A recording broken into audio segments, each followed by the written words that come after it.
Testing 1, 2.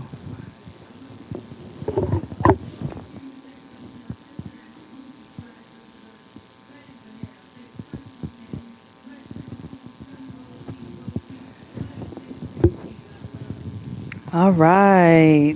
Good afternoon, everyone. I apologize for the delay, but here we are at another communal conversation. My name is Dasha St. Remy. I am the new manager here at the Little Haiti Cultural Complex.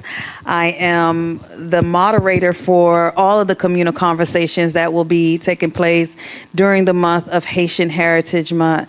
And just so that you have some ground rules of like what, not really rules, but protocols of how this space operates, you're basically dropping in our living room or in our backyard. And I am having conversation with people who I've invited, who I've known personally, who we have like interests. And this topic for today is the poetic griot. And griots, or griot, not to be mistaken for the fried pork, is an African term that is for the villagers who kept the knowledge, that kept the history, and spread it from generation to generation, who I believe our guests are great representation for their community here in Miami. So I'm going to allow them to introduce themselves, starting to my far left and moving closer to me. Go ahead. Good afternoon, everyone. My name is... You do have a mic. Mic check. Good afternoon, everyone. My name is Calvin Early. I am the CEO and founder of the Spoken Word Exchange and the Poetry Potluck. My name is Mecca Grimmo Marston. I'm a cultural ambassador, a poet, actor, and a host of other things contribute to the community. Berwick Augustine. I am an educator. I am also a spoken word artist, owner of Evoke 180. And yeah, I grew up down the street. Let's get into it. So the thing that me and these wonderful gentlemen have in common is all of us are poets, and we either shared stage together, went on a circus of schools and sharing the history of Haitian heritage, and I was part of Word Poets. And so I am excited about this conversation. Let's start with the path that took you into the spoken word. What led you into the spoken word gifting and sharing it with others? I'm gonna give you a short version of my story. So, being very Haitian, Very Haitian. very Haitian. I went to college and I have an engineering degree. You know, if you're Haitian, it's either doctor, lawyer, engineer, but so if you not vote, right? And so, writing was something that came easy to me, but nobody pulled it out of me, right? I remember being in honors classes in high school, and I would get the cliff notes because I didn't want to read the entire book. And I would write a paper, and I would get a good grade. I'm like, yo, so this is all I got to do? And I don't have to read the whole book? So I never really gave my all until, even in college, right? Even in college, I'm not too proud of this, but I cussed out this white professor because I wrote a 15-page paper, and she was like, who wrote it? And I'm like 18 years old, fresh out of Miami-Dade in Tallahassee. I was like, to me, all the explicits, I was speaking in cursive. But at that point, like, all this ability was always there.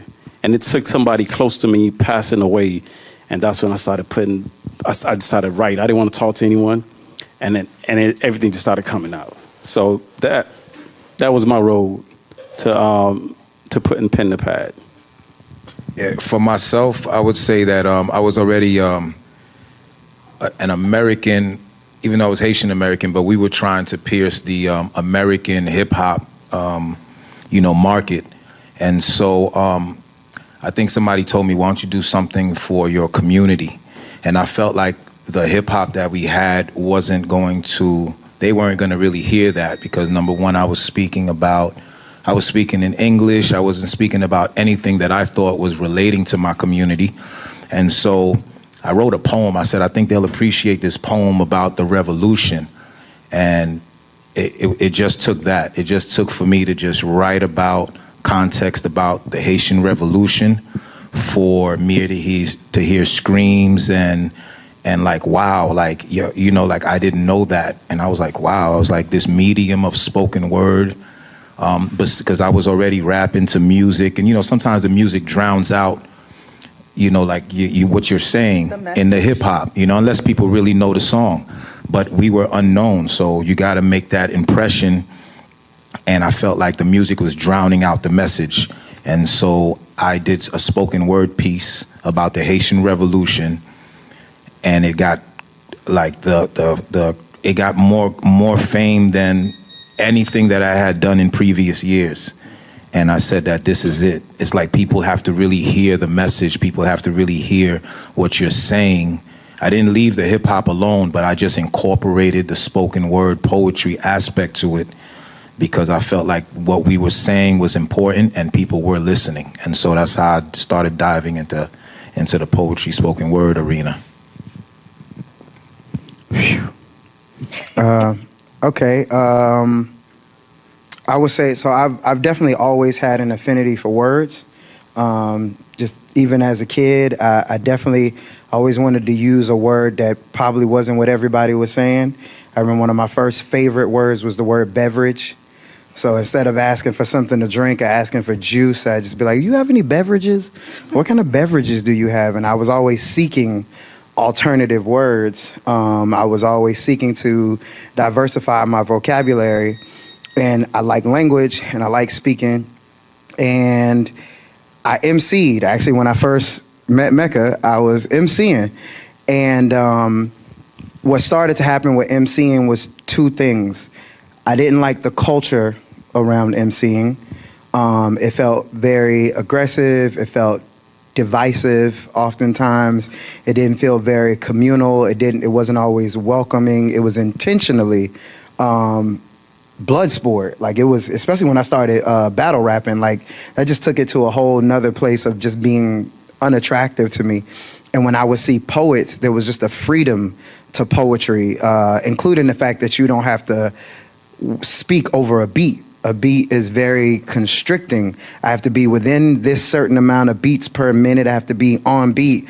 When I'm doing poetry, I can stop wherever I want. It can be fast at this point. I can switch emotions. Like, it just was so much more freeing than I ever found emceeing to be. And then the people that I met in poetry spaces were far more welcoming and loving. And I liked the environment around poetry even before I understood what it was. I liked the environment around people who said they did this thing, and I wanted to be a part of that. Yes. So let's talk about this terminology, the Griot. Would you claim that for yourself? And if so, what is the weight of it when it comes to your community? Being responsible for being the knowledge keeper, the storyteller.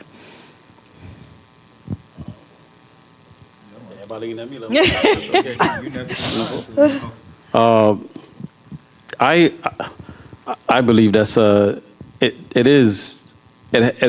holds a lot of weight, right? And I think that's something that's not passed down as much as it should. I didn't know what degree I was until I got to college, right? And that's something that we should teach our kids when they in elementary school. And unfortunately for me, when I came to this country, I was 10 years old, and I came from Haiti, and we moved to Little Haiti down the street. And in '86, nobody was saying that they were Haitian. Like, if somebody found out you were Haitian, you were getting jumped, right? And so we had to walk to school with sticks and rocks just to survive, right? And so. And it was confusing to me because I'm like, these kids look like me. And I came from Haiti where like 97, 98% of us are black. And it's the middle, about 97, 90% of these kids are black. So I'm confused. And I don't speak the language, so I can't even ask. Right. And so,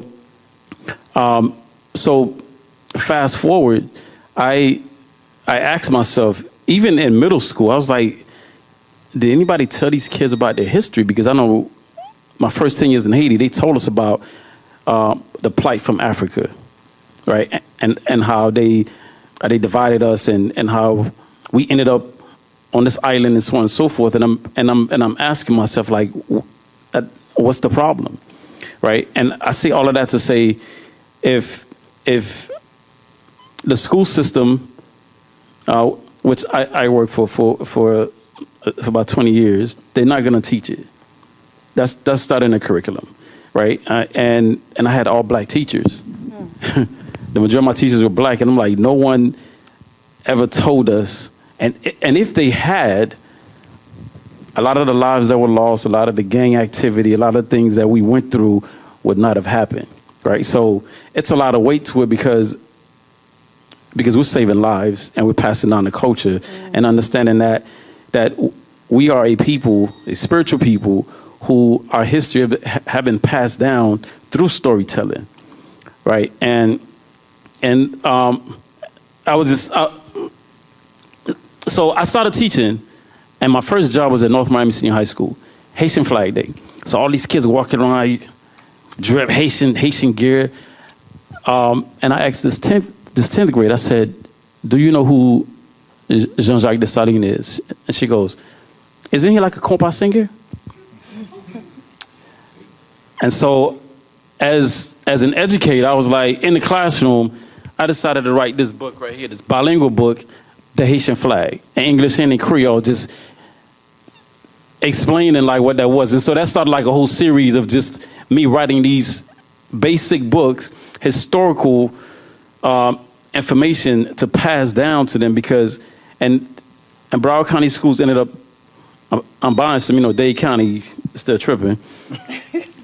But it's just little things like that. If we aren't telling the stories, if we're not passing it down.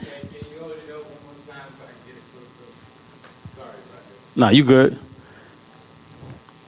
If we're not telling these stories, and if we're not letting the kids know about who they are, where they come from, and their rich heritage, like nobody else will, and nobody is really doing it. The way it's supposed to be done. It's still not being done. Well, Griot's the art of storytelling, even having the family and the community around while sharing stories, click-clack, that all went away when the division of the family started breaking apart. So I do take it on, the art of storytelling, through whether it be through poetry or whether it be through hip hop, music, acting, any of the mediums that I'm involved in. But more so, I felt like once I started, once I became conscious and had knowledge of self and started sharing these stories. Once you conscious, you held accountable now. You hold yourself accountable, and people hold you accountable 100%. Once they know that you're in that space. There's not anything that you can't say the same things that you used to say. A lot of the hip hop records that I had, I didn't even let people hear anymore, because I was like, how can I be this person and they hear this? They're gonna be confused. I'm confused, because I even feel a way about pushing that old material because it didn't represent the new me. And so being a griot, I take that, I put that on my shoulders. I put that on my shoulders because I know that what I'm talking about is years of research, years of experience, years of being in the community, years of the community even assisting me and being behind me and supporting me as well. And so the things that I was saying started to change. And so we started dishing out positive messages. Again, the rap scene, as much as we love the hip hop, the music and the frequency, but there was a lot of conflict and a lot of traffic, in the hip hop scene. And so the spoken word scene was a lot more relaxed. And plus, again, people were able to hear and want to hear more, encore and snap. And so I was like, wow, they didn't want to hear more like when we were doing the hip hop stuff, but like people are snapping. I got to rewind just one sentence that they liked. And, so I started concentrating more on really putting, conscious lyrics and conscious text together that really make a difference in the youth. I saw that, like how you were talking about. You came down here in 86, you saying? So I was born in New York, and I didn't come here until 85. I was already 15. In New York, we had to do that. Like I can't claim to get beat up or anything like that, but we were taking different routes home, just so that wouldn't happen, just so that the criticism and the critique, or even if it was a girl that you liked, I can't, like, you know, we try to avoid anybody knowing that we were Haitian because of all of the negative stereotype and the stigma that came along with that. And so when I came here, it was still like that, but then I still saw some people that were proud. When I came to Little Haiti, I did see people that were proud to be Haitian. I saw flags waving, and I was like, wow, it's a little different. And plus, I wasn't getting around in New York. I wasn't driving yet. When I came here, I started driving, and so I was getting out more and started to see the diversity. And so, to make a long story short, being a griot is something that I definitely, you know, wear on my sleeve, my shoulder, my chest. It's a tradition that we must keep. We lost the family values of bringing the family together and telling stories that had meaning, conscious text to it, and history and heritage, you know, spreading the love and spreading our history and heritage. If you don't have cultural identity, you really, like, you don't have an identity, I would say. You know, imagine a person that does not know where they came. And I know it sounds cliche. If you don't know where you came from, you're not going to know where you're going. Yo, that is so real. Forget about the cliche, take the curtains away, the smoke screen, all of that. Imagine an individual that is empowered because of who he is. He doesn't have to soak in the Haitian culture, but because he could be anything that he wants because he's empowered. And you take that away, and it's not the same person. I'm not saying somebody can't succeed, but he could be even greater. And so the job of a spoken word artist, a griot, I think is healthy for me because it's therapy for me as well. Sure. So Calvin, I must say before you speak, Calvin is the only non-Haitian, but you can now tell, represent to the fullest. Probably know more Creole words than me. Je sais little bit. Just Piti piti. Piti piti. Yes, Creole, Griot, Calvin. So yeah, I moved to Little Haiti in 1996.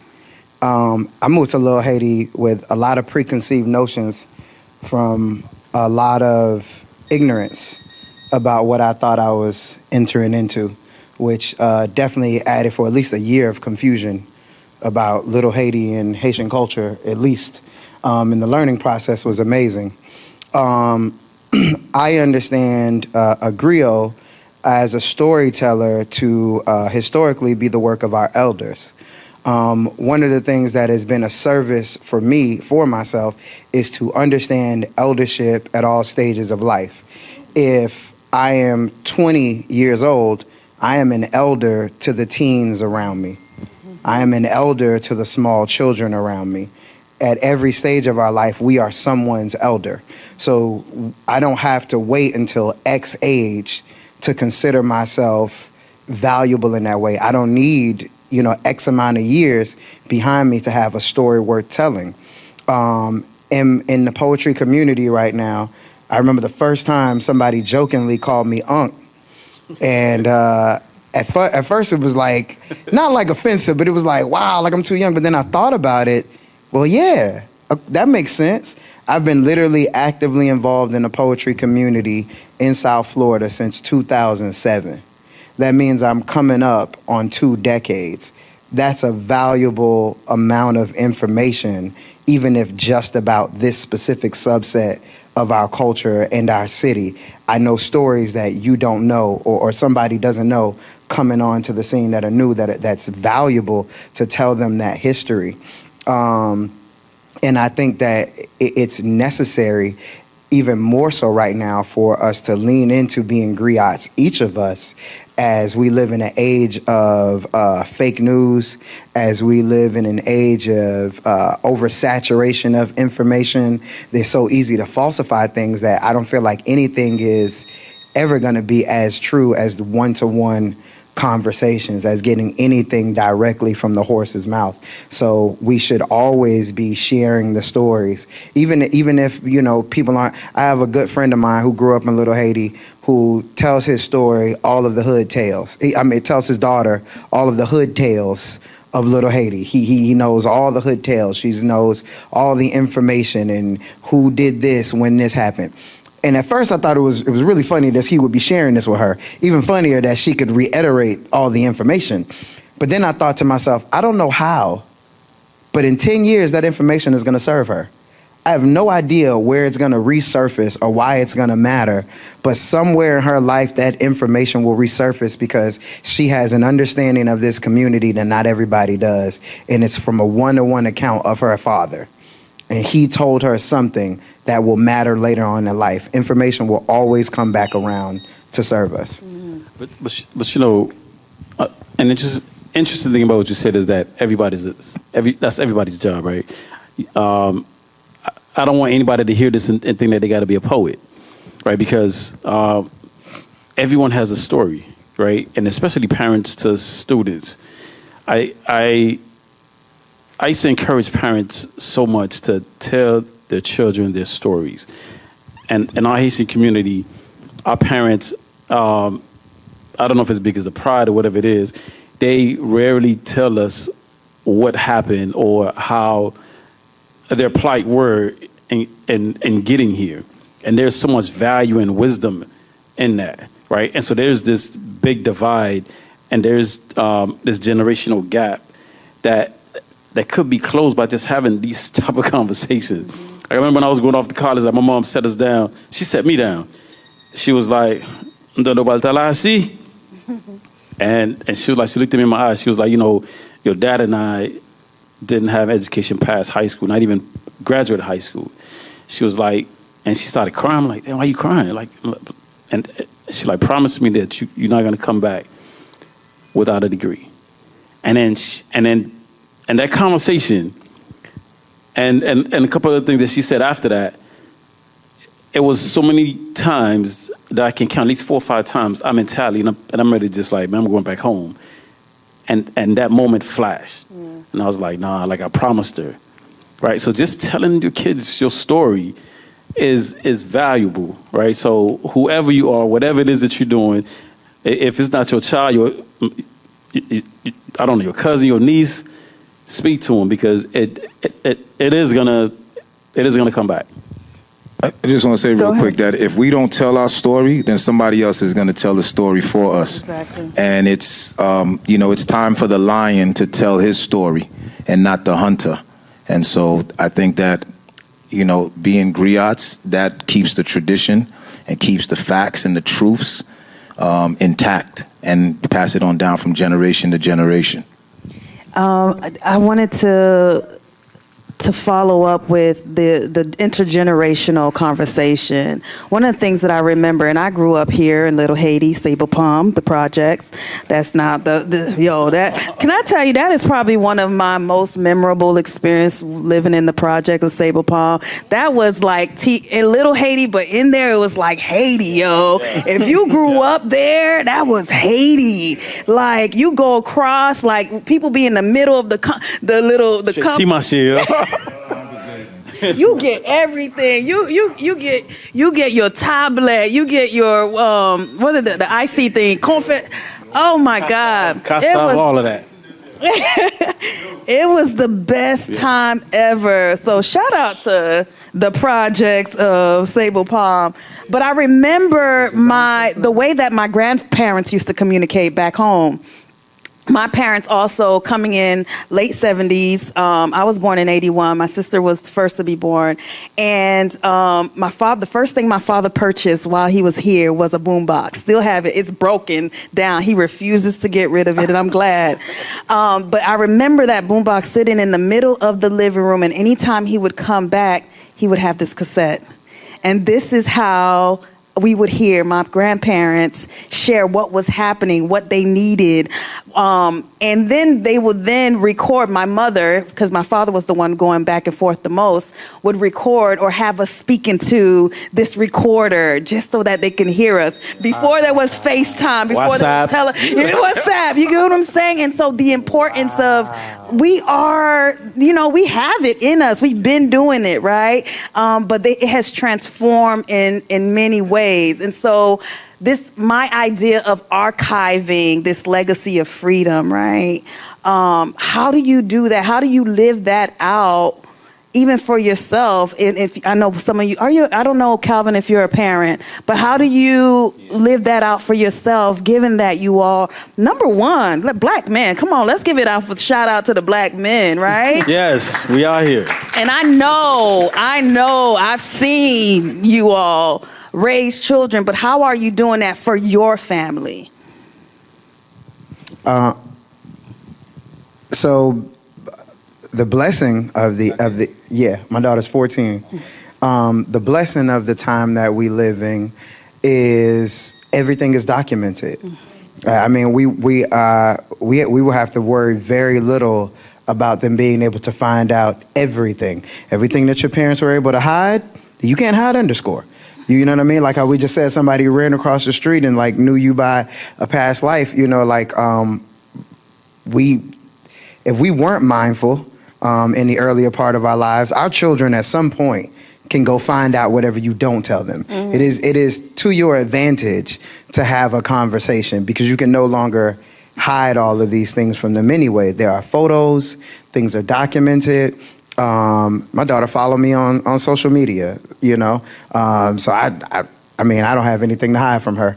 But I think it's maybe a difference is too, like everything that's going on now, maybe differently than I was growing up. I share everything with my daughter. I called her. I had a performance here the other night. Anytime especially when I'm doing something big, I call her, and as soon as she answered the phone, she said, "You're nervous, aren't you?" I'm like, "Yeah, man. So here's what's happening." And she'll talk me through it every time.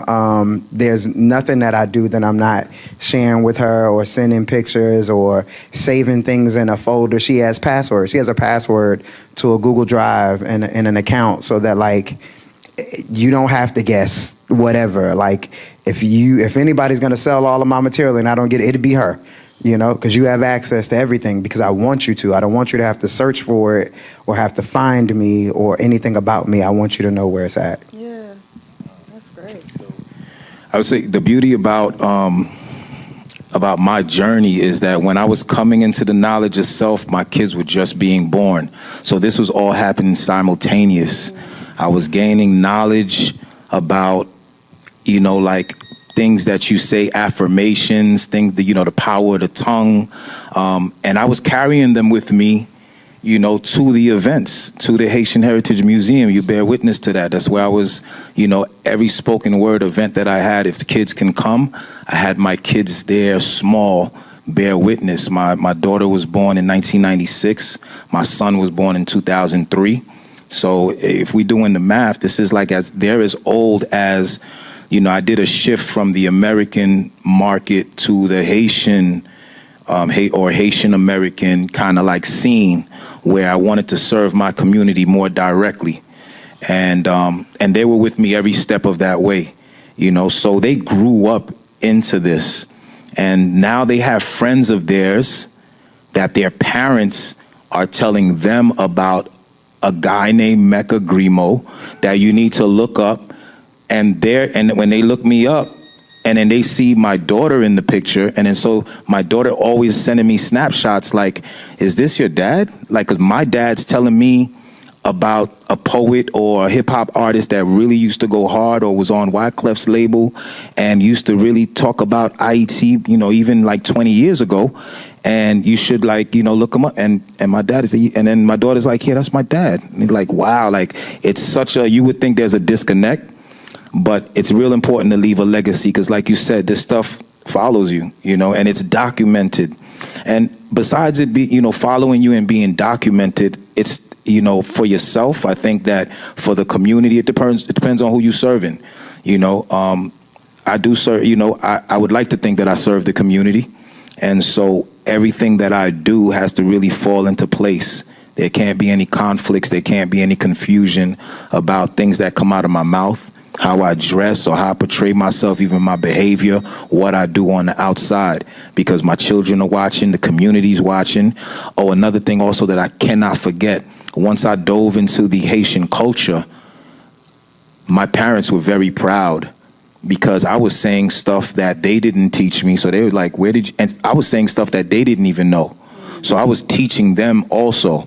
So now I knew that I was making mom proud. Her friends were calling her because they were attending functions that I was performing at. They would take pictures, send to her or tell them about it. And my mom would, you know, like praise me for it. Like, wow, like I hear that, you know. So I knew that making them proud also was something that I wasn't pressured to do it, but it made me happy to make my mom and my dad happy, you know, in how I was representing them. You know, it's real important for your children to like represent you, how you raise them, you know, and so that was a beautiful reflection, you know, for me. And so I wanted to do that, you know, for my kids as well. So piggybacking off of that, my parents, after I gave them the engineering degree, that's still at their house. And so I became a full-time performing artist. They was like, Kisa? They called a pastor, may come lay hands on him. He done lost his mind, right? And so I was doing events. I started writing plays.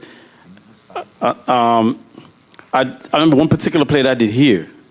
I'm in this theater, and and their church friends was like, your son did such and such, and it was sold out, and this and that. It was about, you know, this Haitian family. And so, because at the time they didn't want to talk to me, they was like, whatever it is that you're doing, it doesn't make sense. It's not making money. Like, you wasted like 7 years of college, and I don't know what you're doing out there with these vagabonds back on top. So after a while, they was like, oh, after their friends like, oh, listen, yo, they was like, listen, man, with Haitian parents, it's hot or cold. It's like, it's either is or it's not. If you're not the professional that they cause you to be, and they talking about, and they don't even think about no spoken word, man. You know what I mean? And Haitian parents are not raising you to be artists. You know what I'm saying? They like, you know, it's like you go work for somebody for 30 years until you're dead, right? And until you get a college degree and you go work, right? But it was until the book started coming out, and then she asked me the same thing. Where'd you learn all this information from? That they didn't teach me. I was like, I researched it, right? So, and then eventually they came around, right? And so for me, I started having kids a little bit later, right? So I had my first child when I was 37. So I waited, right? And in the midst of that, I was teaching. So having done the full-time artistry, going into the classroom and educating kids. So by the time mine came around, like I already had like a whole concept of like what it was going, especially after what I went through when I first came here. Like I was, they're gonna know all of this information, right? And so even before they were born, I would read stories about African queens and I have books all over the house. So we started early, and so everything that I've created, I show them, right? Even before they were born, like there were events where, like my wife had one on one hand and she pregnant with the other, and I was like, yeah, that was the show that we just watched right there. They was like, oh, I was born. Yeah, you was born. You know what's going on, but this is what happened, right? And then during COVID, all three of them was like, we're bored. We don't have anything to do. I said, well, write about it. And so they started writing, you know, I wish I could see grandma and so on and so forth.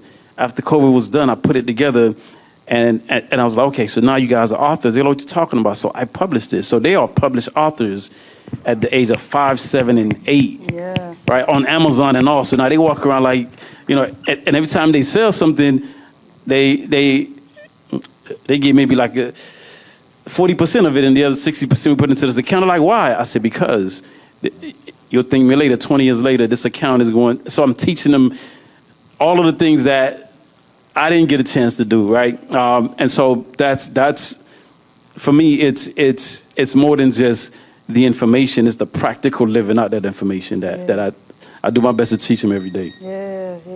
Archival. That's great. Oh my goodness, all the stories. That's wonderful. I am sitting here thinking about my own journey, about when I went to college, and I basically told my parents, because I was born very much in a Haitian household, that I was doing law, and I did major in English creative writing. I didn't tell them the creative writing part. I just said I'm doing English, and then I actually, as I'm going through undergrad, I take my first African-American Africana Studies course. And even though my parents were very much adamant about letting us know we were the first independents, I had to track it. Okay, but before we got there, what happened?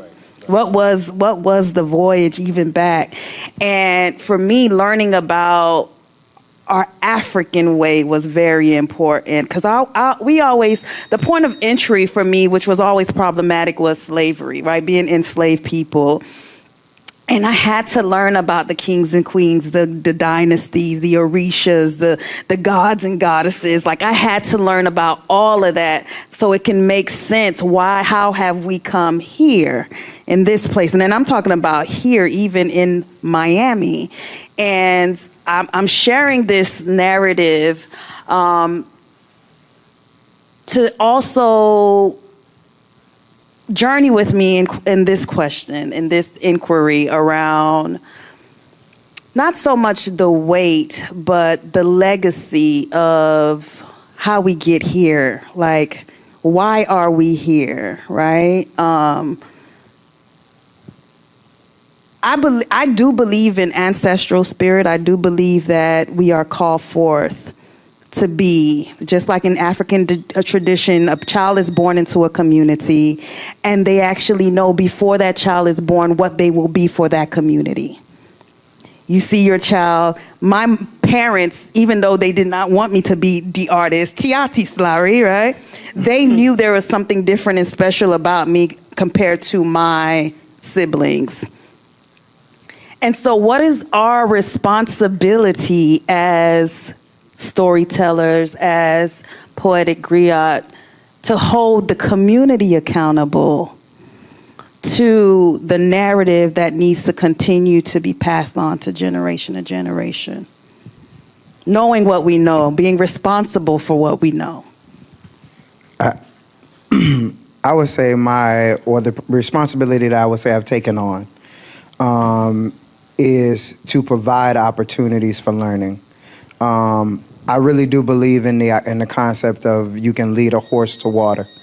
And very often when you try and force information on people, they're not rejecting the information, they're rejecting the force.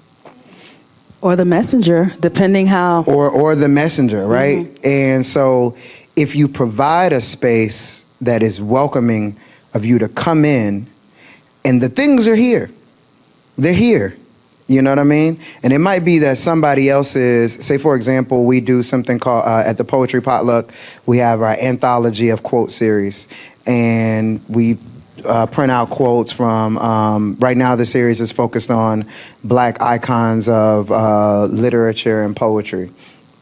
And I'm not going to tell you that you have to walk over there and read those and leave us a comment about what you thought or that you could take. I'm not going to tell you that you have to do that. I'm just going to put them over there. And somebody's going to walk over there, and you're going to see somebody walking over there. And you may walk past it 2 or 3 times, but you're going to stop on your own and read it. And you're going to find the thing that stands out the most to you. So providing the space. And even if you don't want to look at those, if you turn over here, there's something else going on. And there's a farmer's market, and they're teaching you about sustainable living and horticulture. So anywhere you turn in this environment, you're going to learn. And you get to choose, you know what I mean? Because when the revolution comes, whatever that looks like, in any revolution, we need people to play all roles. And so we have to provide, I believe in providing an exploratory environment where you can be able to identify what your role might be and be able to exercise that role in a way that you are genuinely interested, in the way that whatever gravitates towards you, and there is some history or some education in all of those spaces, and I want to be able to put enough in front of you that you can find what you gravitate towards. And that's what I believe, for me, my responsibility is to provide a space, to provide a platform that welcomes people in to find what serves them and how they can use that to serve others. And people should definitely see service happening. Yeah. Thank you. What he said. I mean, the only thing that I would really add to that is that it's our duty to lay out the facts and the truth, because there's a lot of stuff out there that's not true, and or the way that it seems, people may have their own interpretation, and that can be dangerous as well. And so as messengers, you know, as you would call us, I think everybody has a duty to really just, you know, kind of make sure that the facts stay the facts, the truth stays the truth, and wherever your surroundings are, you know, I live here at the Little Haiti Cultural Center for the past 25, 30 years, before people even knew it existed, because it's behind the marketplace, you know, and so, or I call it the marché haïtien, something else that's a replica of the marché en fait that's in Haiti. So they switched the name. It's not the Caribbean Marketplace. It was the marché haïtien. And so that's facts right there. It's a replica, a smaller scale of the marché en fait that's in Haiti that burned down. And I forgot the architect's name, but he passed away, and I think we're going to be honoring him at Sounds of Little Haiti. But he was the architect of the place. Again, just to put out the facts, the research. I spoke to, rest in peace, to médecin, Professeur Exulien. I learned a lot from him by just sitting down with our elders. We talked about storytelling, and he has a wealth of information, even from Haiti. I heard he started the, in 1972 in Haiti, the theater, I guess theater in Creole in Haiti, because, you know, in Haiti, that even after we were, got our independence, a lot of the schools and the system was still in French. They're still teaching you how to speak French, and everything is done in French, not Creole at all, which is our mother tongue, our revolutionary language. Yeah. So he spoke to me. I have such a wealth of knowledge from this man. He passed away. He founded the Savannah. He co-founded, along with Daniel Filzeme, who also passed away. Rest in peace to two of my heroes. They just kind of opened up my cerveau with a wealth of information. That information has to be kept accurate, and that information has to be passed on down generations to generations, and your community. Yeah. You should be able to see the community, a reflection of that, because facts and truth have a certain frequency to them. People could tell you something like, yeah, I understand, but then when you hit them really with the truth and the facts, like, whoa, like it hits you different. And there's a certain frequency and vibration to what the truth is and what facts really are. And connecting the pieces, like I think there's a lot of potholes and gaps that, yeah, like our parents, we know that, okay, first independent, you know, black empire, you know, and I say empire because we had kings, emperors, we had royal kingdoms, you know, so I don't even say republic. You know, we had Emperor Jean-Jacques Dessalines, Henri Christophe, and so we had an empire. And so, again, facts and truth and putting the stuff out there so that people can regurgitate, you know, what's real and not what the hunter is bringing back and not his story, what the lion is telling now. Yeah. Yo, like they're giving y'all a lot to digest. But I'll take a small piece of what you said in terms of how do we hold the community accountable. We were all born into this world, right? And we found people who left it and added value to it. So our job is to add more value before we go, right? And I'm gonna take you out of church, right? So I'm gonna take you out of Liggly's real quick, right? So if for those of you who believe in the Bible, right? So Jesus had 12 disciples that turned this world upside down, So this room right here, right? It's about 12 people in here, right? If we all go outside of these doors right now and play our parts, we could literally turn South Florida upside down. And as far as playing our roles. And so, and a lot of times when people become leaders in the community, they forget that they need to add value and create learning experiences and educate the masses on what they know and how to help those coming behind them. Right? They get into these positions and they forget that whatever it is that they're doing has to be bigger than them. Right? And so, and once you do that, you stifle the heritage, you stifle the process, because now instead of the change being physically in our arms and in our feet, now it's in the brain, because the less these kids know, the more enslaved they become, right? And the less a community knows, the easier it is to gentrify the community, right? And they can erase your history and say that you were never here. And you don't know how to own things. You don't know how to move financially, right? Where it's not just about, let's drink and party and have a good time. And after that, 10 years later, it's like, who? Little Haiti what? Right? So so the community leaders, holding them accountable for them to understand that this is not about them. Like, all of this is not about us, right? We're just adding value so that at some point we got to pass the baton. And it's like, what is it that you're leaving here?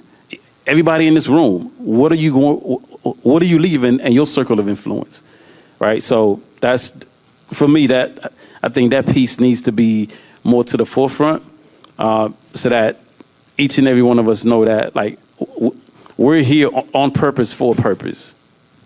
It's not by accident. I'm just sitting here so proud. So proud to have known y'all before this, number one, but also so proud to be sitting amongst you all. Thank you for all your wisdom and the story sharing that's happening. At this point of the conversation, this is the community's opportunity to dialogue or ask question to our panelists regarding anything that you've heard or anything that you may be inquisitive about. So I'm going to pass the mic to Kay, and if there's anyone who has any question. Malika, thanks for coming, Malika. Well, Mandy. I'll give the mic one second. Let me just say something. Very, very proud to know you guys. I met Calvin through Mr. Saint. He did an amazing, I think was a griot when you brought the community, the young community together for a potluck. It was a poetry potluck, and it was the most beautiful thing that I've ever seen in a very, very long time, to just see young, black, brown, young-minded, but very open-minded people who were just willing to share the knowledge and then learn from the elders, as he would say, because he has been doing this for a long time. Mecca. I used to follow Mecca. I used to be into poetry because I went to school with someone who basically started her career in poetry, Ingrid.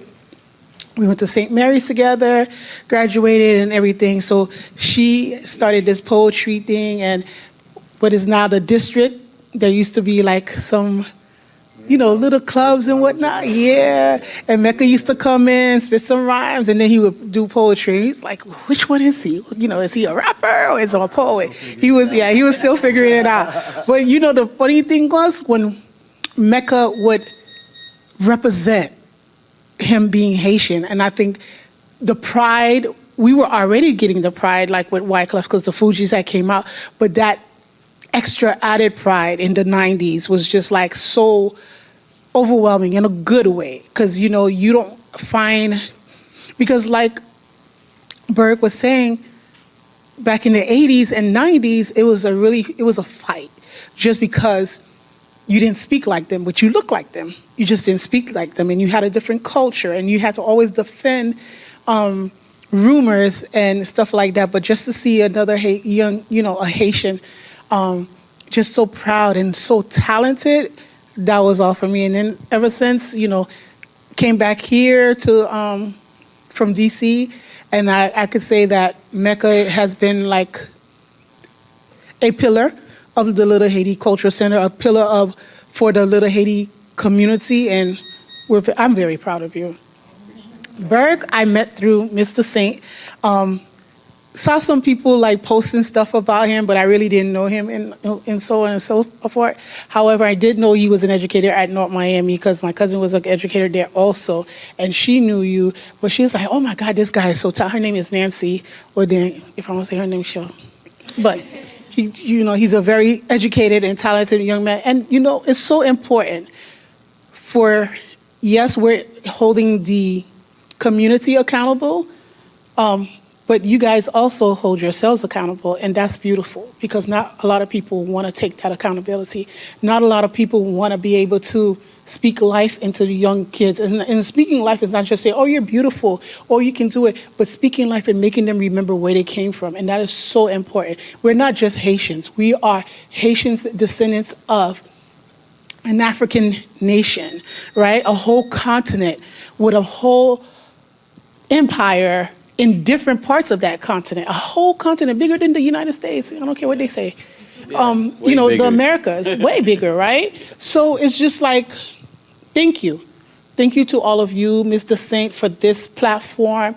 To all of you for just keeping yourselves accountable and just wanting to be part of a journey that is so needed, because this afternoon, my brother-in-law said something about the good breeders were outnumbered by the bad breeders, because I was looking at some kids from where I used to live in DC that are just 13 and 14 calling themselves killer or murderer and whatnot.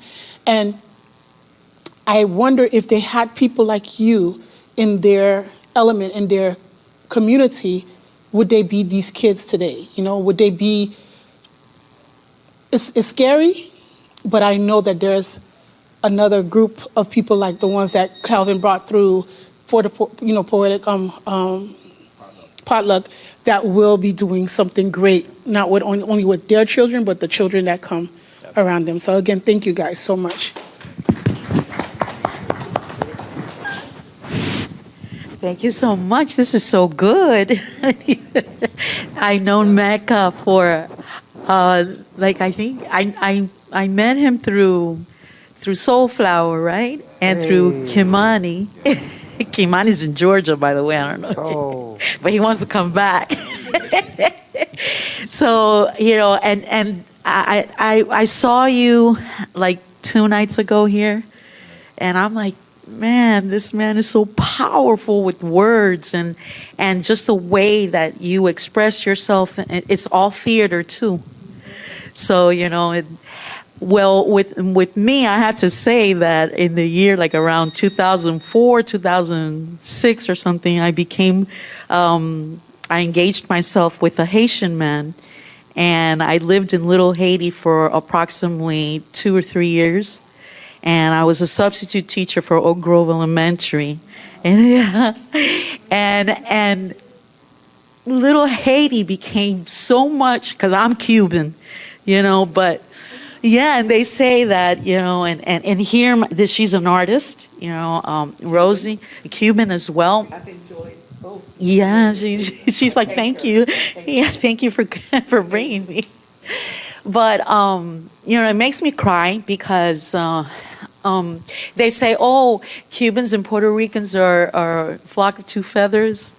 I say Haitians. And That's a conversation we need to have. yes. We are going to have a conversation with Haitian and Cuban, because Yes. there's a conversation that needs to be done here in Miami. Yes. So let's talk. Yes. Yes. Nigga, we're here for it. Yes, and I came up with an idea that it really never came through. I don't know why, but I wanted to have the Cuban musicians and the Haitian musicians to come together and do something like hip hoppers. We gonna do You know, the underground Cuban hip hoppers and all that. But I'm telling you, I fell so in love with Little Haiti. So in love. It's like in my heart, in my soul, in my blood. And I have to say this, and when I wanted to be a fighter for gentrification, it all started with the Coconut Grove Playhouse. Yes, and then we used to come here. We all the two of us, but over there in Coconut Grove, it was the Bahamian community, right? But I started looking at the whole picture. Like, you know, I'm a vocalist, you know, I'm jazz, and I'm here thinking. Y'all make sure y'all listen to Malika. Well, I'll be honored to the Creator, but, you know, I'm here looking at the circle of fifth, you know, and then I'm like, wait a second, this is circular because it all, and all these, and she's a witness to this, and, you know, that the politicians, they would be up there and they would, you know, they would point at each other like they're in a fight, but behind closed doors they were not in a fight.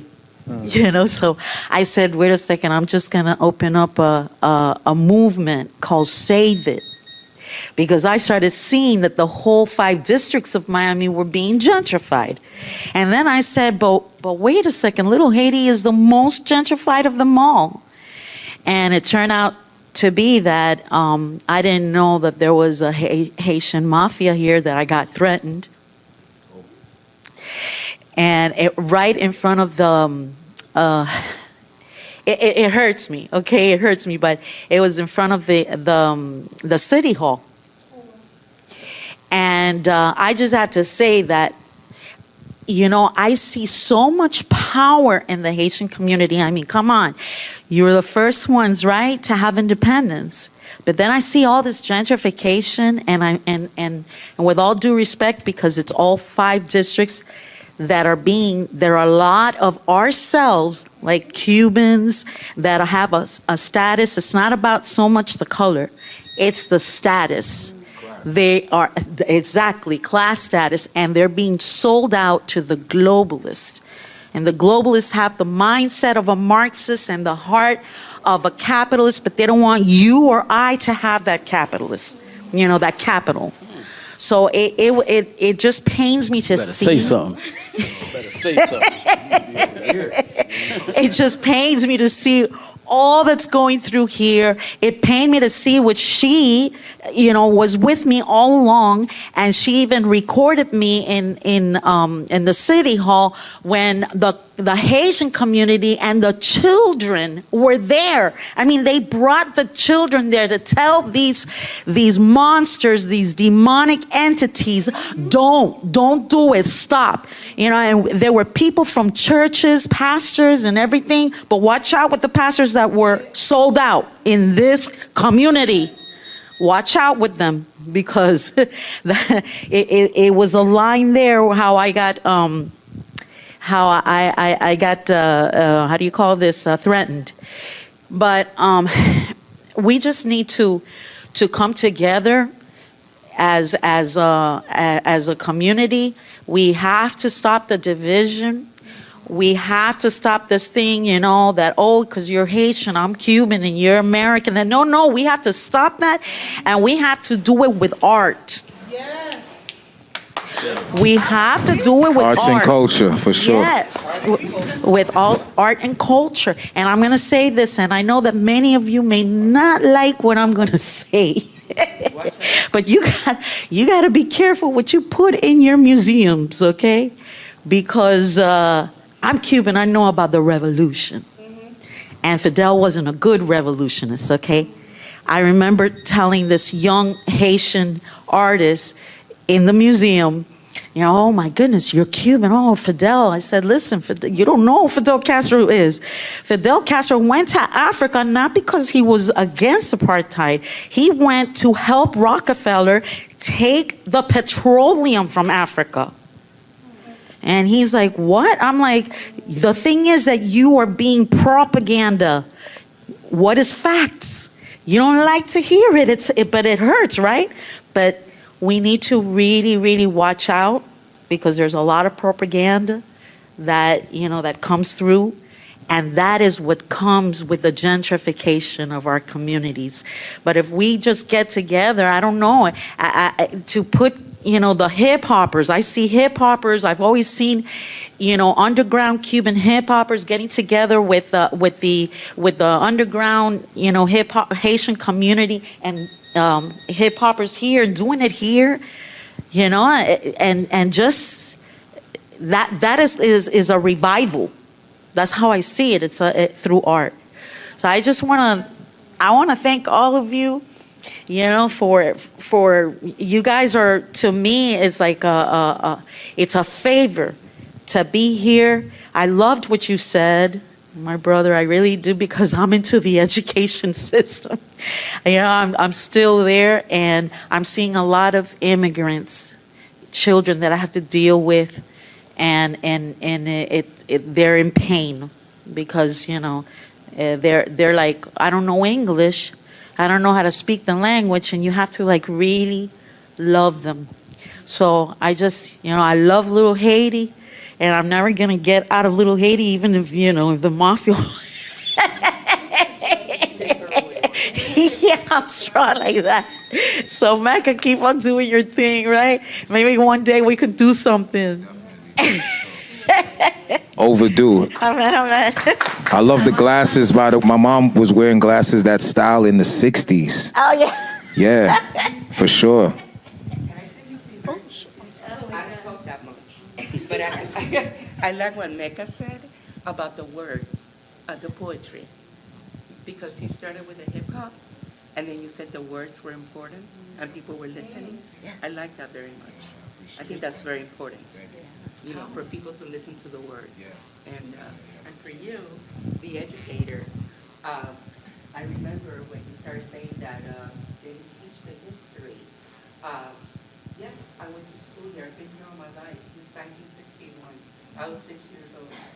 And I remember in school the textbooks, they weighed a ton. They say nothing. Absolutely. Say that again for the people in the back. Say it one more time. The textbooks weighed a ton, but they didn't say anything. And I was like, what the hell is this? And I didn't learn anything in school, and I wanted to learn. And I learned by myself. I have to school of books. My kids, like you were saying, I've read to them all their lives, and that's very important. History is very important. And the truth is very important. The truth. I also, right? We used to have a store, Masculino, my husband and I, and we had a lot of Haitian. Most of our customers were Haitian, and they're the best people. The food is delicious. Oh, all day. We don't got no Creole bites over here. Y'all making me hungry now. Stop. This is going to be our last, last one. All right. Well, thank you again for being here, and I appreciate you all sharing your stories and spending time with us today. So I have 2 questions. I'm going to keep them quick. First question, do you have social media, and where can we follow you from here? And you guys can share that afterwards, or you can share it now. You let me know. And second question, you mentioned something. I can't remember who said it, but somebody in here said it while they were talking, with regards to us being the disciples, right? How do we engage How do we engage the younger generation, the ones who are in middle school, elementary school, and possibly even the high schoolers? How do we engage them in an environment like this where they want to participate and want to come and hear what you all have to say? Because as you can see right now, it's mainly adults, which the information is great, but we're now at the stage where, like you said, we're an elder to someone. So how do we engage that younger generation? So in the middle of social media too. So in addition to social media, right? I think everyone in here is connected to a community, whether it's school or church, right? And they are always looking for guest speakers, or they're always looking for different ways to engage the youth. Now, a lot of times they don't have a budget. That's a different conversation. But we have done so much for the community where it's not necessarily about the money, but especially churches. And if we could look past all of the nonsense that goes on with the hierarchy of churches, but the kids are there, right? We are very spiritual people, right? Where we may go to a school and have access to 100 students, you may go to a church and have access to 500, right? And just having, instead of, because obviously if their parents are not interested, they're not going to come here, then somebody who's connected to that church can bring us to them, right? Because you already have the audience there, right? So just it's so many different ways, especially now, where if you put it on social media, if it doesn't have something that's trending, they're not going to listen to it. Like our attention span is about 3 seconds. So let alone, right, you know what I'm saying? So I think having them sit, and I think it'll be a beautiful thing too, to be able to have these conversations with their parents in the room, right? So it's very possible. What I want to say real quick is that I used to use the word sacrifice, like all my life, I I don't even like that word anymore. Like, it's really like my obligation and my duty to, I got involved in education because of that question that you're talking about.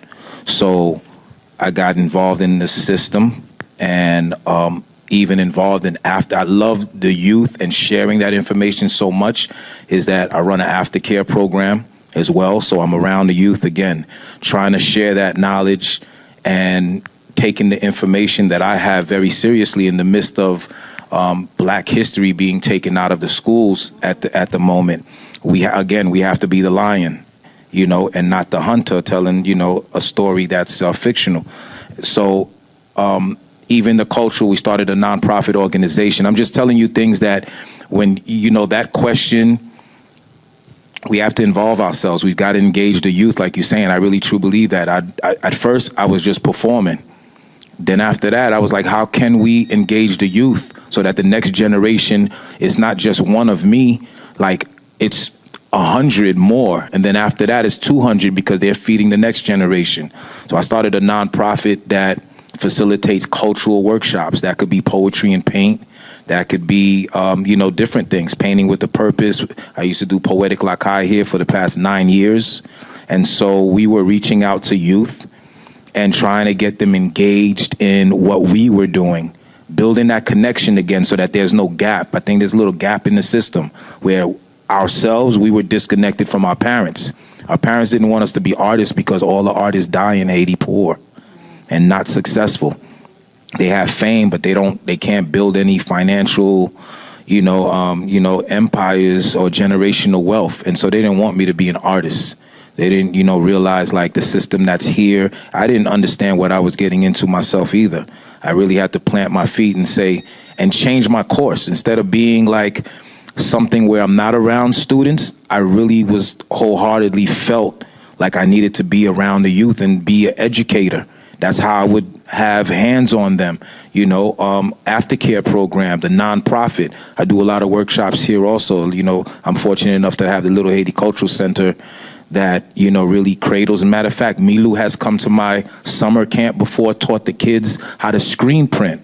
Serge has come and taught students. So I reach out to different people that have different talents in the community as well to come and teach the kids a vocation, a skill, or whatever it might be, and let them know that we watching them, like bring them into our cipher, bring them into our circle, and help build kings and queens.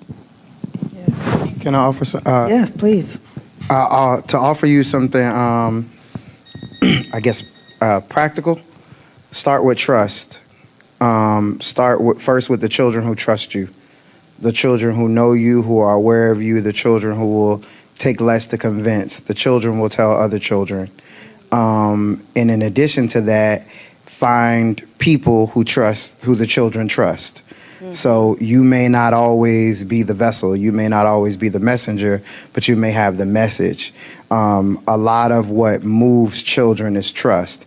And sometimes you have an opportunity to build trust. But when you're reaching more people, you can just reach the people that they already trust and be a vessel. You can bring a book, you know what I mean? You can bring literature and have that literature shared with them by a person that they already trust. And then that foundational work is done and they're more receptive to it. And my Instagram is Calvin Early Speaks and the Poetry Potluck. Calvin Early Speaks and the Poetry Potluck. And their handles, we made sure to put their handles on the flyer. Okay. Mine is at Mecca, aka Grimmo. I have Little Haiti field trips. I do something else that I do. Part of the question that you were saying is I do field trips here. We have breakout sessions where there's an artist teaching them a Haitian artist teaching them how to paint, draw. We bring them into the gallery. That facilitator, the curator, is teaching them about the paintings. There's a folkloric dance group, Nancy Saint-Léger and Tradition La Koulakai. They do folkloric dance lessons here. So we expose the children to folkloric dance and drumming. And I bring them into the theater here and do a poetry workshop with them. So we try to give them everything. We try to actually dress in our garbs, in our carabella, so that they can see the fashion, because culture is about, you know, it's under such a big umbrella, language. And we say parler créole avec yo too, so they can hear that. You know, like outside of the home, the ones that are Haitian, when they come outside the home, the ones that don't want to associate or don't want to be Haitian, there was a time they weren't speaking Creole, even if they could speak Creole. So we got to push the mother language, the revolutionary language, teach them how that language even came about, everything about our culture, heritage, history, fashion, tradition, language, everything, you know. So yeah, so yeah, there was a Haitian, so this was the 13th annual Haitian Heritage History Bee, and Augustine is really the lead on that, but I've been hosting it for the past 13 years. We had it here. There's still a chance to see it. We did the semifinals. 25 schools came here and battled it out. Just think of Family Feud, but Haitian history only. Beautiful, beautiful. Buzzer and everything. Like, you know, like Hubert O. Sibley against Oak Grove. North Miami against Miami Edison. Like that type of stuff. And so now we have maybe about 12 schools, and on May 27th in the morning in the commissioner's chambers at the Stephen P. Clark building, that's where we'll be doing that's the big stuff is going to happen. Trophies, medals, and these kids that are involved are handpicked by their teachers, the principals. These kids are like 3.4, like 3.0 average and above. So these are very intellectual students that studied the packet. When did you say? May 27th. It's not here. It's going to be in downtown at the Stephen P. Clark. I'll give you the information. Yeah. So I was just saying Little Haiti field trips. I still do the field trips. I'm glad that Dasha is here, because now I have somebody that I know that I could really sit down with, and she knows the value and from jump that we're not, and my brother here. And I think what happens is sometimes, you know, when you're dealing with people that don't know the value of what you can bring, they don't really kind of take that in and put that on a platform. And I think Dasha really understands. I met Dasha 25 years ago at the Haitian Heritage Museum. My brother Berwick, we were on the poetry scene together. My young brother right here was 14 years old when I went to go visit his, what was it actually? Youth Expression. So he was part of a group already writing, already MCing. He was 14 years old, and I was like probably 30, you know, and I came in and go ahead, speak. You want to say something? No, I mean, so to that point too, we spoke about something earlier. So I may, can we? But because of people like Mecca and being an American kid in Little Haiti, it definitely increased my pride for the world around me, and increased my understanding of it, and also put somebody in front of me that I trusted almost immediately, because he represented a culture that I associated with, which was hip hop. But he also represented like and also to see my friends so excited to see somebody rapping in Creole, and now they all rapping in Creole. I'm like, you barely, your Creole trash. Now you write in Creole because you sing, Mecca. But they were like really excited, and this predates. What was it? Gotta tell it on my chest like this is before Black Dada, and that came out when I was in high school, and that was huge. That hit the streets like hot Cheetos. You know what I mean?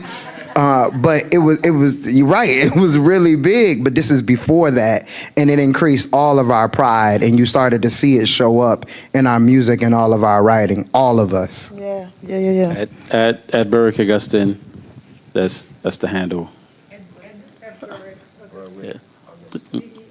First and last name.